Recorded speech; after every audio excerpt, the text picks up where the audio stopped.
In the winter of 1985, I visited the college in Durham where ultimately I trained to be a priest. I had a series of interviews and had arrived from Canterbury by train. Before dinner on the first day, I had some spare time, and as the sky turned pitch black at about 3 o'clock, I made my way over to the cathedral that lies opposite St John's at the very top of the Bailey. As I was mooching around, I found myself in the cloister as snow began to fall. Simultaneously, I heard the strains of the cathedral choir preparing to sing evensong, and in an instant it was as if I was in heaven. The medieval cathedrals of England, that are of course French in design and monastic in inspiration, were built as a microcosm of God's ordering of the church. The nave, for example, derives its meaning from the Latin word natis, meaning boat, and has high protective walls within which the faithful gather. It alludes to Noah and the ark, suggesting a place of safety and security.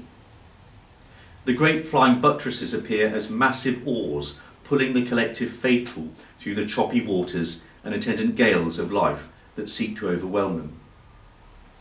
The church is understood very clearly as a shelter from the storm. I know that to be true in my own experience as a Christian, and over the last few months there have been many people who have discovered the same fact to be true as they've sat in St Anne's, a place of comfort, a place of peace, and a place of prayer. And these individuals are not merely the regular faithful. And I've kept a record of these various encounters, and I shall write them up in due course. The stories are remarkably encouraging and demonstrate the grace of God in so many ways, if only we have the eyes to see his wonderful providence.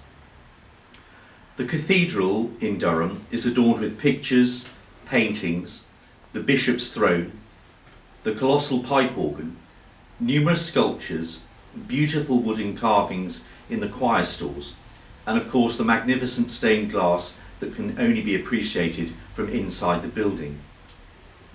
The rose window at the east end above the high altar is universally agreed to be one of the most outstanding in the entire world. More recently has been added Thomas Denny's dynamic representation of the Transfiguration that's lodged on the south side. There is an area of the cathedral though that would appear to have been designed to be left deliberately empty. And that place is the cloister where years ago I watched the snow fall and fell in love with this amazing building that consequently had such a dramatic effect on my life.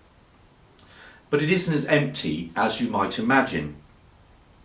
Everything needed by its original monastic community nearly 1,000 years ago is connected to it. The refectory where they ate, the church where they worshipped, the lavatorium, the scriptorium, the dormitory, the chapter house, and much else. The interior walled area of the cloister was originally a garth or garden and is built around a spring which provided water not just for the flowers but for their daily needs. The symbolism is truly clear, I think. There is a yearning space in the life of every man and every woman that can only be filled by God. Whether it's acknowledged or not is another matter. Certainly there are millions of people around the world who can testify to this reality, myself included.